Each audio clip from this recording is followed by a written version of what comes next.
E falou o Senhor a Moisés e a Arão na terra do Egito, dizendo: este mesmo mês vos será o princípio dos meses. Diga comigo: o princípio dos meses.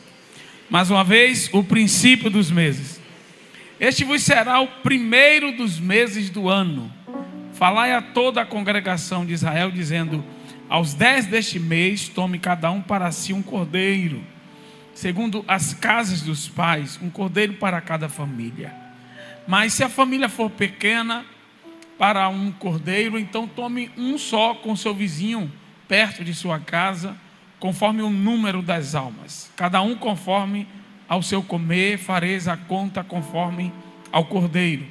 O cordeiro ou cabrito será sem mácula, um macho de 1 ano, o qual tomareis das ovelhas ou das cabras. E o guardareis até ao 14º dia deste mês, e todo o ajuntamento da congregação de Israel o sacrificará à tarde. E tomarão do sangue, e poluão em ambas as ombreiras, e na verga da porta, nas casas em que o comerem. E naquela noite comerão a carne assada no fogo, com pães ázimos, com ervas amargosas a comerão. Não comereis dele cru, nem cozido em água, senão assado no fogo, a sua cabeça com seus pés e com a sua fressura. E nada dele deixareis até amanhã, mas o que dele ficar até amanhã, queimareis no fogo. Assim, pois, o comereis: os vossos lombos cingidos, os vossos sapatos nos pés e o vosso cajado na mão.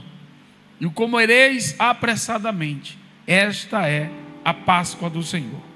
E eu passarei pela terra do Egito esta noite. Ferirei todo primogênito na terra do Egito, desde os homens até os animais. E em todos os deuses do Egito farei juízos. Eu sou o Senhor. E aquele sangue vos será por sinal nas casas em que estiverdes. Vendo eu o sangue, passarei por cima de vós, e não haverá entre vós praga de mortandade, quando eu ferir a terra do Egito. Toma assento, queridos. Estamos aí nesse período de Páscoa, onde também nós celebramos e relembramos a morte e a ressurreição do nosso Senhor e Salvador Cristo Jesus. E é claro que há uma ligação entre a cerimônia da Páscoa e a morte de Jesus. A gente vai falar um pouco sobre isso nesta noite. Mas eu quero falar um pouco, iniciar falando um pouco do contexto que nós encontramos aqui nessa história, porque nós estamos diante de um fato bem interessante, curioso, vamos dizer assim, porque nós estamos, o povo aqui era um povo que vivia como escravo. Diga comigo, como escravo. Então eles trabalhavam dia e noite, eles trabalhavam muito, né? E quando você, não sei se vocês já viveram isso, eu já vivi um tempo em que eu estava participando de uma, chama de startup, né? De uma planta, em que eu virava os dias. E chega uma hora que você perde, você não sabe se é segunda ou se é domingo, ou se é quarta, se você começa a perder. Eu não sei se vocês já trabalharam tanto assim, que eu perdi a referência de dias. Eu chegava em casa, dormia, acordava, dormia 6 horas e trabalhava 12 horas, 14 horas às vezes, certo? Por conta na tarefa que nós estávamos lá em um projeto. E quando você começa a trabalhar muito, você começa como esses judeus, esses hebreus trabalhavam, você perde a referência. Você não sabe o que é dia, se é segunda, se é terça, se é quarta. Então, o que nós estamos diante de uma história aqui, em que os hebreus, eles não tinham referência de tempo. Não havia feriado, ou seja lá o que for, não tinha. Eles eram escravos. Eles estavam ali trabalhando para Faraó. naquela expressão, né, nossa, amassando barro para Faraó, trabalhando dia e noite, sem parar, ininterruptamente. Era só o tempo do descanso, até Deus chegar. Diga comigo, até Deus chegar. Porque quando Deus chega, pela primeira vez, Deus vai falar ao povo sobre a importância de certos dias e de certos meses. Então, eles não se importavam muito em observar dias, em ter calendário, porque eles não tinham consciência dele por conta da escravidão. A escravidão faz isso. Não havia uma autoconsciência do tempo, de quanto tempo estava ali ou não, se passou uma semana ou não, se é aniversário ou não. Era um trabalho escravo. E é isso que acontece quando o faraó controla o tempo. Quando o faraó controla o tempo, o dia de um homem se torna uma repetição sem fim, penoso, de trabalho, de muito sacrifício, de cansaço. Quando o faraó controla o tempo, parece que aquilo dura eternamente. Não há essa noção de passado e futuro. Tornam-se apenas extensões ilimitáveis, intoleráveis do presente. Não há essa referência. E aí Deus chega. E quando Deus chega, é muito forte isso aqui. Deus vai dizer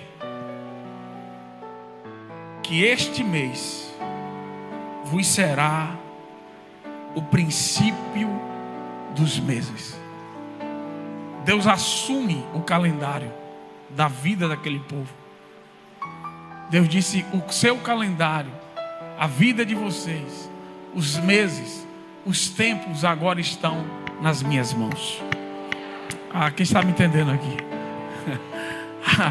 Deus, ele chega e diz assim: este para vocês será o primeiro dos meses. Até agora vocês não tinham condições nem de contar o tempo. Até agora vocês viviam como escravos. Até agora tempo, passado, presente e futuro para vocês eram a mesma coisa. Mas eu cheguei e agora eu vou estabelecer o meu calendário na tua vida. Quem já está recebendo aqui, meu irmão? Eu vou estabelecer, aleluia, o meu calendário na tua vida, aleluia. E agora sim, os meses, aleluia, os dias terão diferença sim, porque eu já estabeleci a minha agenda para a tua vida. Aleluia. Deus estabelece uma agenda. E Ele disse: conte 10 dias, porque a partir do 10º dia, diga comigo, no 10º dia, vocês vão preparar, vocês vão separar um cordeiro. E ele vai ficar ali separado durante 4 dias, e no 14º dia, vocês vão sacrificá-lo. Começou a agenda de Deus. Começou o calendário de Deus na vida daquelas pessoas. Preste atenção. Então, havia quando Deus estabelece o calendário, há uma mudança monumental na vida daquelas pessoas. Porque agora não era mais Faraó que estava controlando o tempo. Agora era Deus que controlava o tempo. Quem está me entendendo aqui, meu irmão? Era Deus que estava controlando o tempo. E quando Deus controla o tempo, irmãos, aleluia, a expectativa substitui a sujeição, a esperança substitui a apatia, as ações espontâneas substituem a rotina, a celebração substitui a escravidão. Quando Deus controla o tempo, nós vivemos uma vida de novidades, nós vivemos uma vida de vitória, aleluia. Há momentos de tristeza sim, mas Deus também já estabeleceu momentos de celebração na tua vida. Louvado seja Deus. Deus estabelece tempos. É interessante porque o primeiro mês do ano é equivalente aos nossos meses de março e abril, chamado de Abib, e depois do exílio foi mudado para Nissan. Mas observe bem que curiosidade. Porque não é uma coincidência que o tempo do êxodo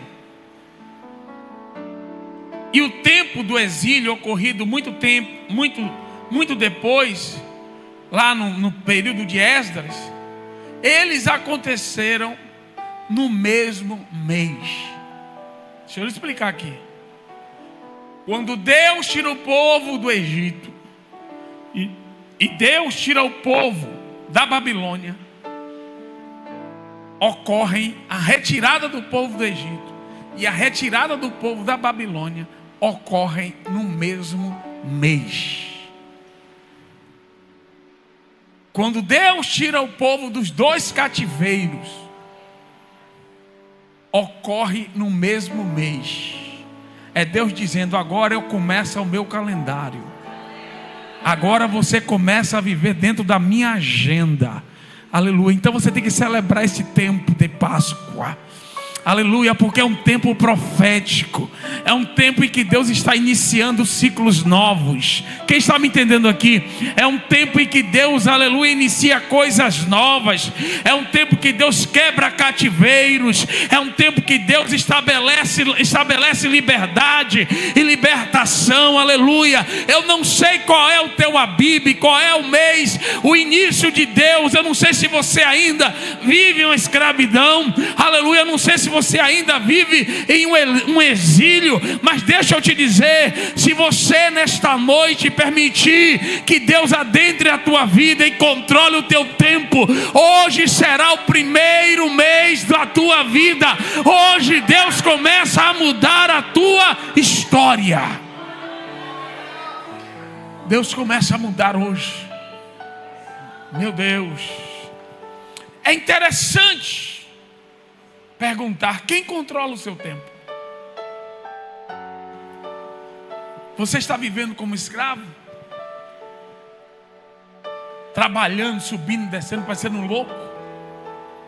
Ou existem dias que são diferentes na sua vida?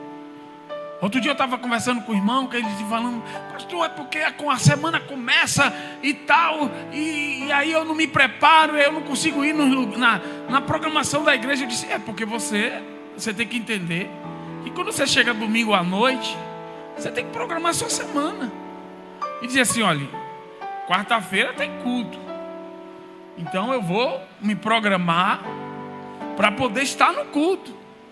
Mas quando você vive os dias como se fossem iguais, aí não é Deus que está controlando, aí é Faraó. Aí você está amassando barro para quem? Para Faraó.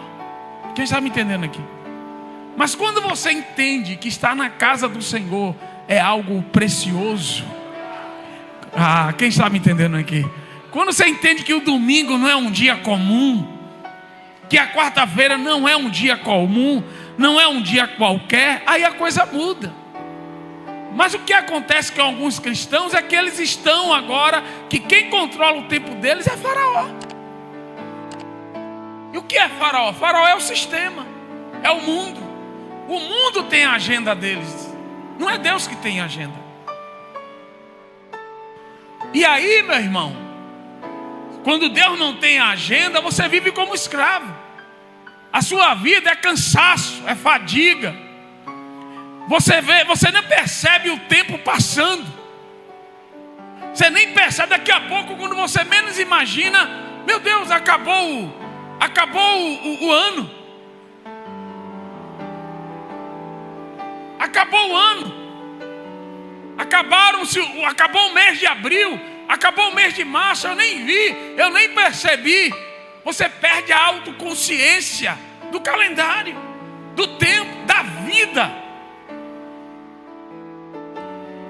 Mas quando Deus controla o teu tempo, é diferente. O salmista Davi chegou para Deus e disse: Senhor, os meus tempos estão nas tuas mãos. Davi disse: Senhor, os meus tempos estão em tuas mãos. E eu quero te convidar hoje para você falar isso para Deus. Controla, Senhor, o meu tempo. Toma a minha agenda em tuas mãos. Eu não quero viver mais como um escravo do sistema, um escravo de Faraó. Alguém que vive, que não vive, mas que está na verdade sobrevivendo. Alguém que está, sabe, numa rotina, uma terrível, como se fosse um verdadeiro escravo. Se você entender esta palavra hoje, nesse tempo será o primeiro ano, o primeiro mês da tua vida. Deus vai iniciar um novo calendário na tua vida. Deus vai preparar dias especiais para você, meses especiais. Quem está me entendendo aqui? Aleluia, porque você vai entender que Deus, Ele prepara dias, Ele prepara meses, Ele prepara tempos especiais para que o nome dEle seja glorificado na tua vida. Então quando Deus aparece, Deus diz assim: chame a congregação e diga a eles que... Imagina, irmão, o calendário da vida deles começa agora.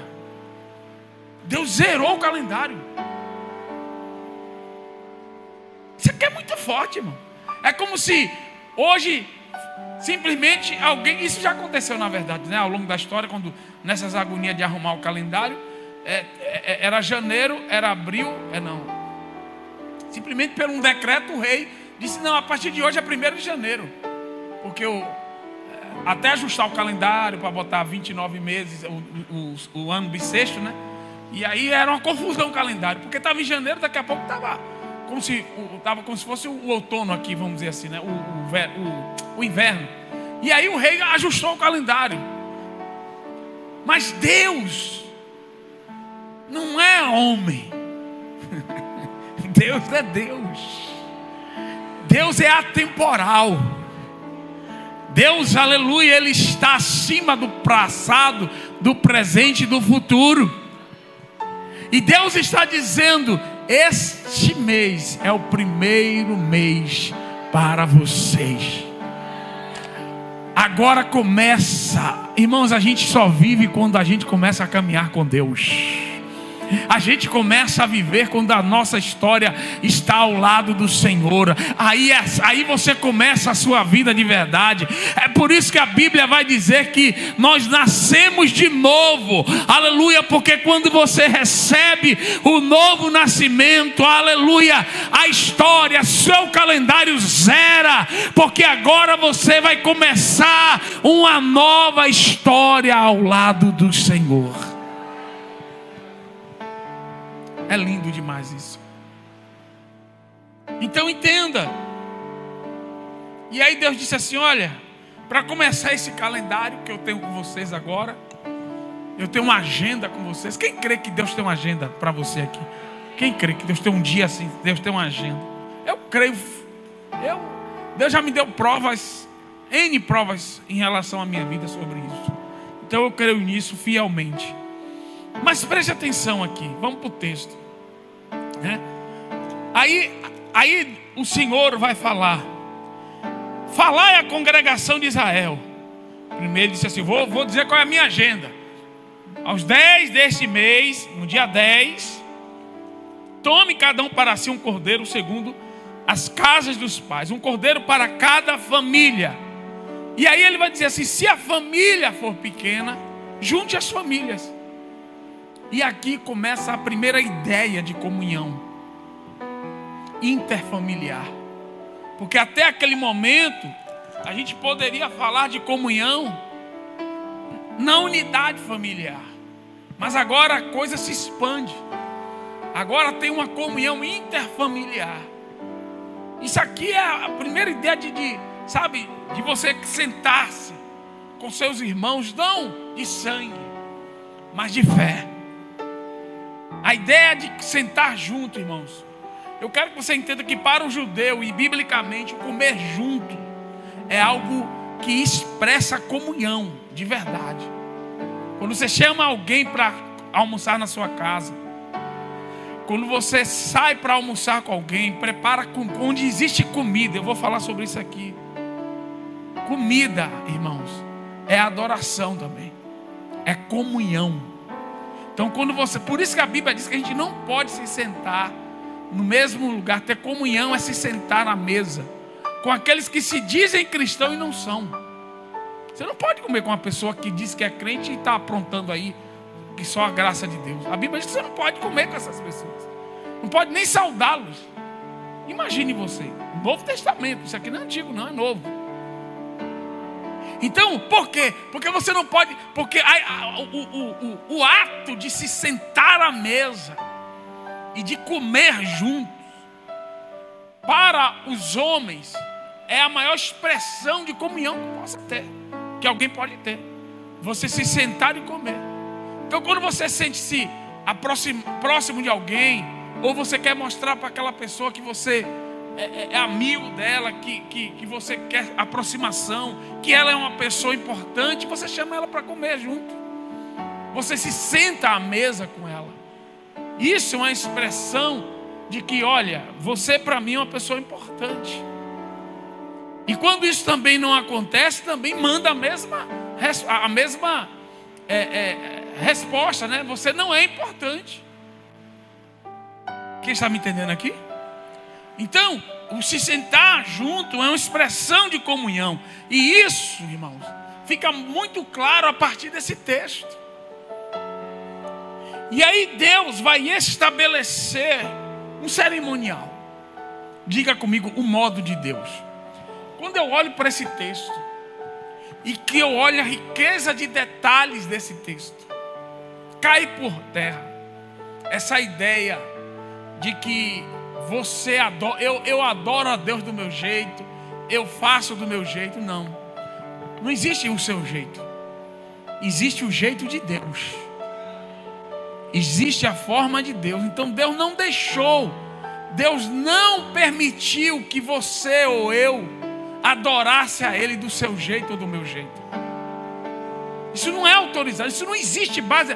Porque eu sirvo a Deus do meu jeito. E meu querido, isso não tem base bíblica nenhuma. Se você quer adorar a Deus, você tem que adorar do jeito que Ele estabeleceu.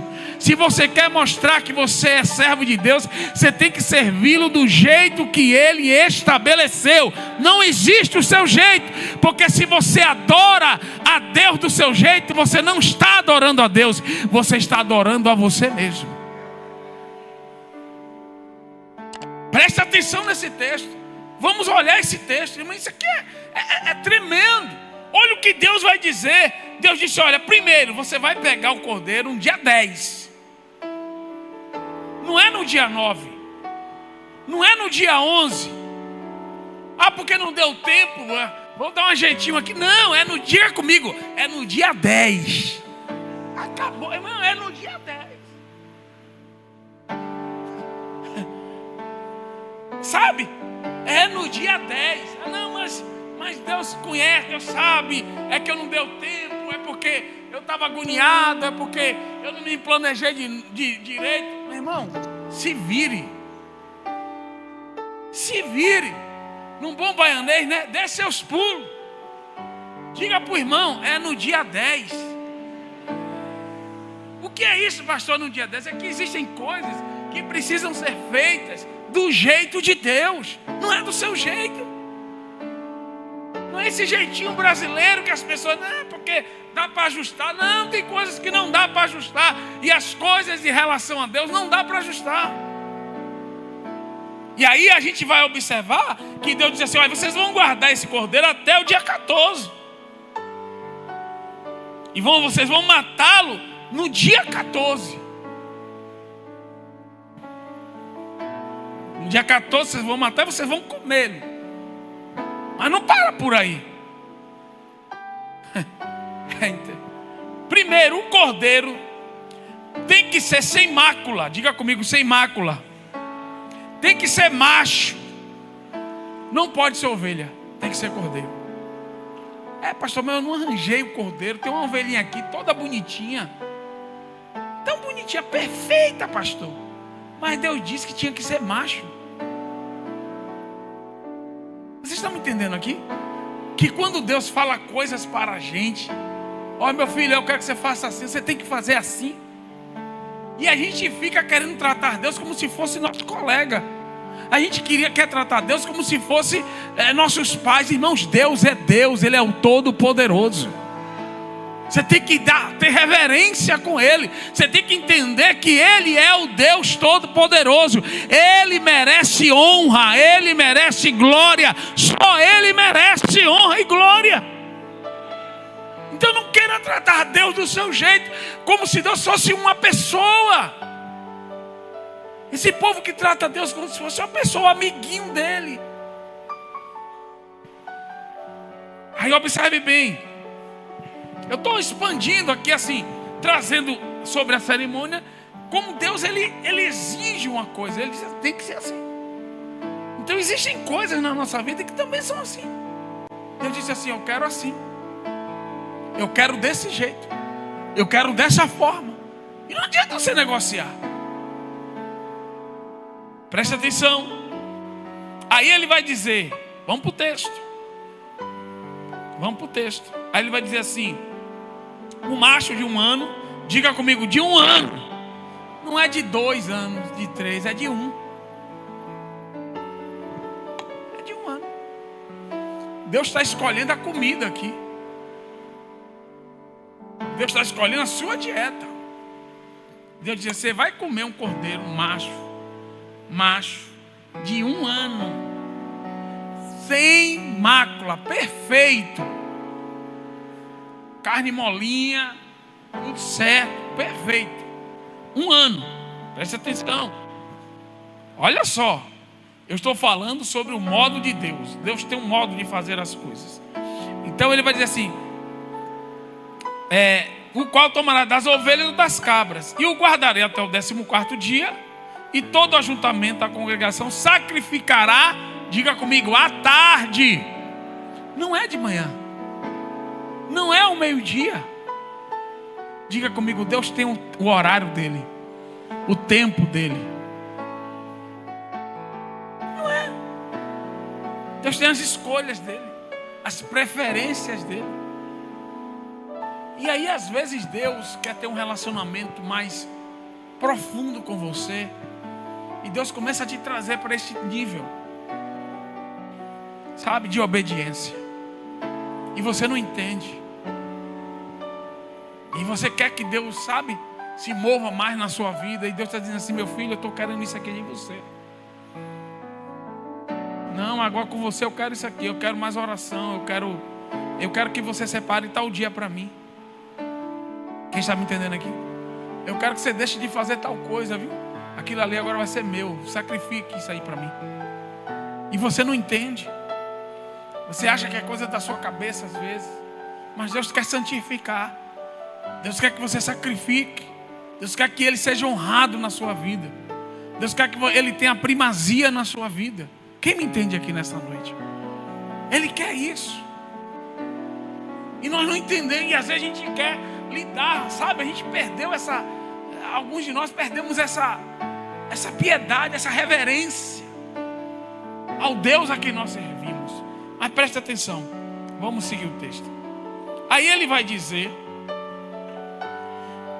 e tomarão do sangue poluão em ambas as ombreiras e na verga. A gente vai falar sobre isso lá na frente.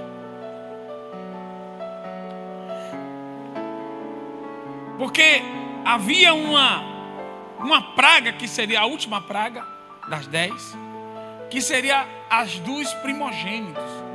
E o sangue iria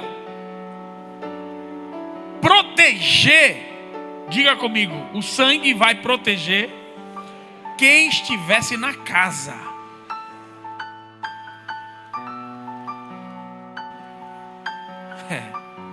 O sangue ia proteger quem estivesse dentro da casa. Se você estivesse passeando no parque, no cinema, você ia sobrar, porque o sangue ia proteger quem estivesse dentro da casa. É forte isso aqui, mas a gente vai desenvolver isso lá na frente, no final. Então, olha, aí Deus vai falar sobre comer o que. Deus escolhe o cordeiro, como se prepara para comer, o que fazer com o resto do que foi comido. Deus diz com quem você deveria comer. Deus vai determinar a velocidade com que você vai comer. E aí Deus ainda vai estabelecer quais são os pratos que vão acompanhar o prato principal. Vai comer cordeiro com o quê? Deus vai dizer assim, não, você vai comer com pão asmo e com erva amarga. Deus estabelece a nossa dieta. E na vida espiritual não é a mesma coisa, não é diferente. Porque a sua alma também se alimenta. Quem está me entendendo aqui? E às vezes Deus começa a estabelecer dietas para nós. Quero que você assista menos TV. Quero que você se afaste de tal coisa. Quero que você leia tal livro. Não quero que você leia esse livro. Quando eu já fiquei com o livro na prateleira por anos. Deus disse, não, você não vai ler agora, não. Depois de um tempo, Deus disse assim, aquele livro, pode pegar para ler. Deus estabelece a nossa dieta. Aí você sai aí fazendo curso. Eu quero fazer curso disso, eu quero não sei o que lá. Se enchendo de coisa. Tribulando a alma, se enchendo de informação. Fora da direção de Deus. Toda hora um YouTube, toda hora assiste. A alma tribulada fica uma ovelha inchada. É como se você passar no McDonald's, só comer de McDonald's. Colesterol lá em cima, açúcar lá em cima, pressão alta. É assim que acontece quando a gente sai da dieta de Deus. A nossa alma fica atribulada, confusa. Então não é qualquer conhecimento que você tem que ter, não, irmão. Você tem que saber qual é a agenda de Deus para a sua vida.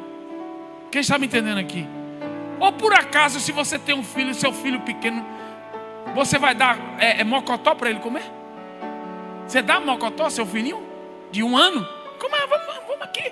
Vamos comprar um mocotó ali para o nosso bebê. Ninguém dá. E por que você que nasceu de novo? Você que está nos primeiros... Quem está me entendendo aqui? Caminhando agora com Jesus. Você quer comer qualquer coisa? Não, irmão. É por isso que existe pastor. Que o pastor que estabelece a dieta para a ovelhinha. O pastor disse assim, não, vá para o discipulado. Vá para o CFC lá. Com o irmão Joélio. Fique lá. Ele lá está uma papinha. Você vai gostar, vai te fazer bem. Você vai sair de lá forte. E aí você vai crescendo. Quem está me entendendo aqui? Mas hoje não. Hoje as pessoas se tornaram pastores de si mesmos. Pastores de si mesmos. Ele estabelece a dieta, ele diz o que comer. Ele diz, não, vou fazer curso tal. E às vezes ele nem comunica com o pastor. Às vezes, não, pastor, já entrei na faculdade. Teve um casal aqui que entrou na faculdade e disse assim, saia de lá urgente, senão você vai desviar. Novo convertido, fazendo teologia numa faculdade secular, vai desviar. Vai estudar teologia marxista. Quem está me entendendo aqui? Vai desviar. Eu disse, meu filho, tranque em nome de Jesus essa matrícula. É porque eu quero aprender mais. Quer aprender mais? Escola bíblica dominical. A melhor comida, aquela comidinha, sabe, de mamãe. Aquela certa, não faz mal. Já viu comida? Minha mãe nunca cozinhou uma comida que me fizesse mal. Sabe quando a gente come comida que faz mal? No restaurante, em evento. Você já comeu alguma comida em casa que te fez mal? Que te deu dor de barriga?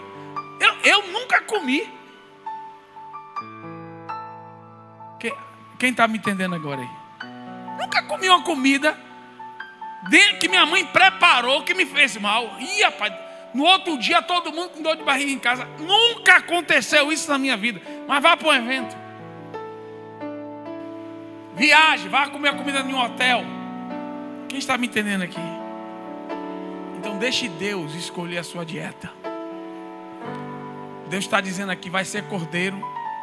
E o cordeiro vai ser assado. Diga comigo, é assado. Diga, não é cozido. E também não é cru. Não é sushi. E também não é cozido. Eu queria um cozidão. Deus disse, não, é assado. Quem me entende aqui? você está vendo Deus estabelecer dieta para o povo, irmão. Eu disse, não quero que seja assado. O assado, claro que o assado tem um porquê. Porque o assado fala da ira, né? A ira de Deus que cai. Então é o fogo que cai e consome. Consome a gordura, consome. Isso já estava um prenúncio do que seria os sacrifícios no modelo mosaico e que apontaria para o Cordeiro de Deus, Jesus Cristo de Nazaré. Então entenda que há uma forma de se fazer. Então o Antigo Testamento raramente separa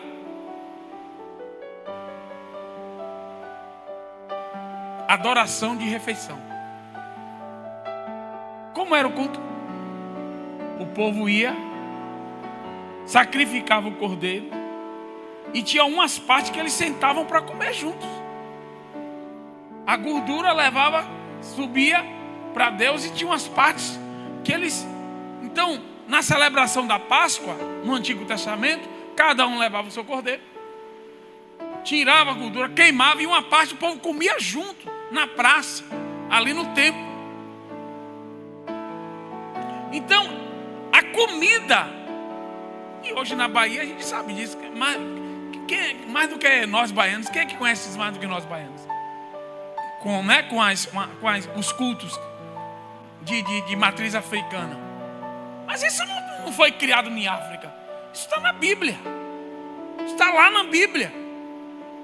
Ou seja, há uma ligação entre alimentação e adoração. Quem me entende aqui, meu irmão? Há uma ligação. Então, Deus está estabelecendo. Mas é interessante quando Deus vai dizer assim, olha, o cordeiro, diga comigo, o cordeiro tem que ser sem defeito. Aí você vai olhar em 1 Pedro 1, 18, 19. Pedro vai dizer assim, olha, sabendo que não foi com coisas corruptíveis, como prata ou ouro, que foste resgatados da vossa vã maneira de viver, que por tradição recebeste dos vossos pais, mas com precioso sangue de Cristo, como de um cordeiro imaculado e incontaminado. Esse versículo ele interliga, ele liga, ele conecta a Páscoa ao Calvário. Por isso que Paulo vai chamar e vai dizer que Cristo, ele é o nosso Cordeiro Pascal. Ele é aquele que morreu para que o seu sangue, aleluia, nos remisse da morte. Quem recebe essa palavra aqui nesta noite? Então entenda. Aí Deus vai dizer,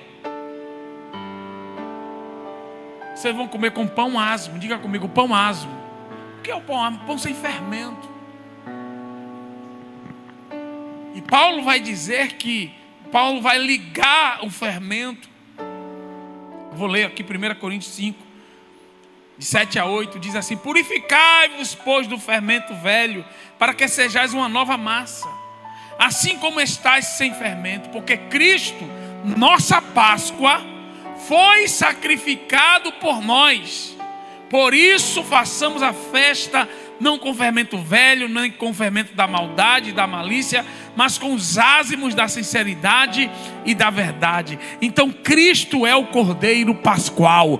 Cristo é aquele que foi morto. Aleluia. E a Bíblia está falando do pão aqui como se fosse, aleluia, um pão que representava uma vida de santidade, uma vida de pureza na presença de Deus. Quantos recebem esta palavra aqui? Louvado seja o nome de Jesus. Então Paulo é aquele que faz essa ligação direta entre a Páscoa e o Calvário. E ele diz que Cristo é o nosso Cordeiro. Então o fermento aqui, ele é como símbolo do pecado.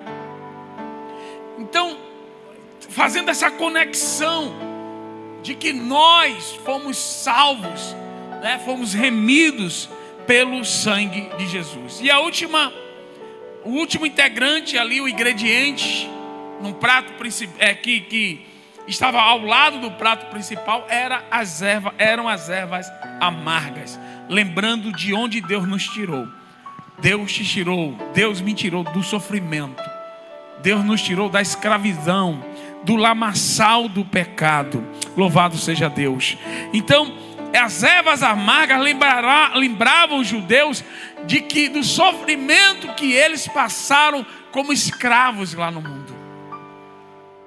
Mas Cristo sofreu em nosso lugar. Cristo pagou o preço em nosso lugar. Quem está me entendendo aqui? Foi Ele que recebeu essa erva amarga, vamos dizer assim, em nosso lugar. Então, eu estou indo já para o final. Nós estamos diante de uma cerimônia. E qual era o propósito dessa cerimônia? Diga comigo: a saída da escravidão. A saída, diga comigo, a saída para a terra prometida. Quem está me entendendo aqui? Diga: a saída para herdar as promessas de Deus. Quem está se preparando para herdar a promessa de Deus? Então há uma ligação direta, meus irmãos, entre, aleluia, a cerimônia da Páscoa e entre a nossa preparação para herdar, aleluia, a terra prometida, que não é uma bênção, não é um carro, mas é a vida eterna, aleluia, é a chegada até os céus. E aí, e onde é que isso está? Isso está no texto, pastor. Ela está descrito na forma como você deveria comer. Ou seja, Deus está dizendo: vocês têm que comer, aleluia, da seguinte forma. Preste atenção, aqui no versículo 11: assim, pois, o comereis. Diga comigo: os vossos lombos cingidos, os vossos sapatos nos pés, e o vosso cajado na mão, e o comereis apressadamente. Porque a ideia aqui era de que a saída deles fosse iminente. A qualquer hora Deus iria mandar com que eles saíssem. Ou seja, eles tinham que estar prontos para sair. E isso fala de quê? Isso fala do arrebatamento. Isso fala da chegada, aleluia, iminente de Cristo. Isso fala que você precisa estar pronto, aleluia, para quando Jesus voltar. Aleluia. Primeiro, vossos lombos cingidos. O que é isso? É porque naquele tempo os homens vestiam aquelas roupas longas. Então eles tinham que pegar a roupa longa, o vestido, e amarrá-lo aqui na cintura, para que as pernas ficassem livres, para eles correrem, para eles agirem rápido. Então cingir os lombos é pegar o vestido, as vestes, e subir até a altura dos joelhos, para alivar as pernas, para estar pronto para a saída. Deixa eu te dizer, você não pode se estar embaraçado com as coisas deste mundo. Você não pode estar aliançado às coisas que tornam você lento, que não te tornam preparados para a volta de Jesus. Porque quando Jesus voltar, você tem que estar pronto para, aleluia, estar no céu com Ele. Você tem que estar pronto para partir, meu irmão. Imagine Jesus voltar hoje. Não é porque eu tenho que me desfazer aqui de uma... Não, diga comigo: eu preciso estar pronto. Diga: lombos cingidos. Fala justamente isso, que eles precisavam estar preparados para mobilidade. Eles tinham que estar preparados para qualquer coisa difícil, para qualquer coisa extenuante. Ou seja, existem situações na nossa vida, aleluia, que às vezes nós nos enganamos, que às vezes nós nos iludimos, que às vezes nós somos enganados. Mas se você estiver com os lombos cingidos, aleluia, você vai sair na hora que Deus der o sinal. Você vai dizer assim: larga, solta tudo, aleluia, sai daí, sai deste lugar, porque eu sou na tua vida, diz o Senhor dos Exércitos. Diga comigo: eu não posso me aliançar com nada que me prenda ao pecado, que me impeça de herdar a Jerusalém celestial. Aleluia. Então, sapatos prontos para qualquer tipo de terreno. Diga: eu não posso estar descalço. Irmão, que às vezes você está achando que você está, não, eu vou ficar por aqui mesmo, né?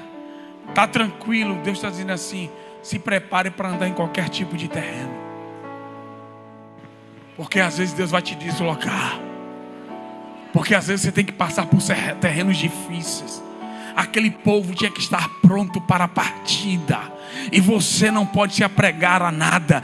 Você tem que se apegar a Jesus. Quem está me entendendo aqui? Você não tem que se apegar a pessoa. Você tem que se apegar a lugar. Você tem que se apegar a Jesus. Você tem que estar com a sua roupa pronta. Você tem que estar com o sapato nos pés. Você tem que estar pronto para fazer a vontade de Deus. Aquilo que Deus mandar, você tem que estar pronto para fazer, meu irmão. Cingidos, prontos. E aí ele vai dizer: como apressadamente. Diga comigo: apressadamente. Aproveite, viu? Diga para o irmão assim: aproveite, mas não se apegue. Coma, mas saiba que você não vai ficar aí. Nós não vamos ficar aqui. Então nós não podemos colocar o nosso coração nesse lugar, nessa terra, nessa vida, porque Deus já tem preparado uma terra prometida para mim e para você. E eu encerro. Ele vai dizer: e eu passarei pela terra do Egito esta noite. Isso aqui é muito forte. Deus disse assim: eu vou passar em juízo. Isso aqui fala do juízo final. Isso aqui fala daqueles que não foram lavados pelo sangue do Cordeiro. Não tem os sinais, a marca do sangue de Jesus. Irmãos, vai chegar um dia que Deus vai passar por esta terra. Deus vai passar em revista. Quem está me entendendo aqui? E eu termino lendo Apocalipse 7, 13 e 14. E um dos anciãos me falou dizendo: estes que estão vestidos de vestes brancas, quem são e de onde vieram? E eu disse-lhe: Senhor, tu sabes. E ele disse-me: estes são os que vieram da grande tribulação e lavaram as suas vestes e as branquearam no sangue do Cordeiro. Deus tem preparado um lugar de vida abundante para mim e para você. Mas você precisa estar pronto para ir para este lugar. Fique de pé. Em nome de Jesus, vamos orar.